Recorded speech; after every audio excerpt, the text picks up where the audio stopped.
This summer, we saw birds here at Braddock Bay that we haven't seen in years. The marsh here in Braddock Bay had been just inundated with the invasive cattails, and it had lost its barrier in the mouth of the bay. The bay had become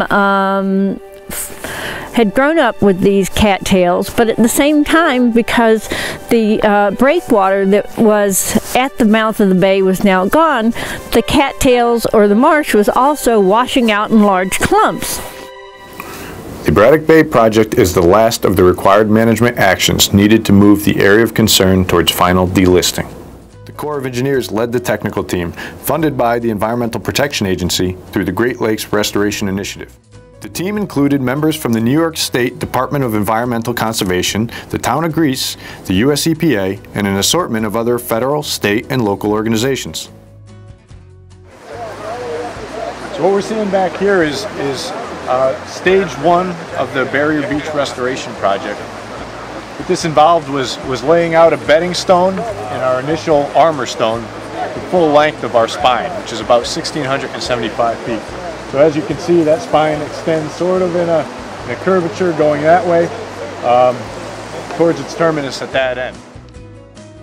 A barrier beach was constructed at the mouth of Braddock Bay to reduce wave energy and mimic the function of Braddock's historic beaches.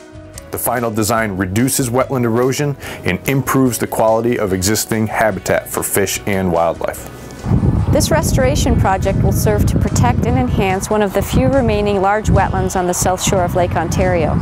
The channels and potholes, along with the sedge meadow and emergent marsh restoration, will encourage greater habitat diversity to benefit a wide variety of species. With these critical improvements, Braddock Bay can continue to be a place where people can come to connect with nature and participate in wildlife-dependent recreation. I'm really excited to be a part of this transformation. For years, Braddock Bay has been a world-class destination for birds and for birding. And so with the research, with these restoration projects, the bay has improved so much, and with the breakwall has added shorebird habitat. Last year we had red knot, black-bellied plovers, American golden plovers, semi-palmated plovers. Even a black tern came in and spent a day there just in migration, and the potholes have created amazing habitat for ducks. Each day when I'm standing up there at the Hawk Watch, I see hundreds of ducks flying around here in the bay and even coming in and out of the potholes, and so it's created just fantastic habitat for marsh birds, for waterfowl. The eagles are always out here. Even they've just started breeding in this area over the past couple of years now, and it's been tremendous. The restoration project is a great benefit to the local community in terms of enhancing the habitat that currently exists in the town and the recreational opportunities that are available to town residents and beyond area residents. One of the main problems of Braddock Bay is loss of the barrier beach.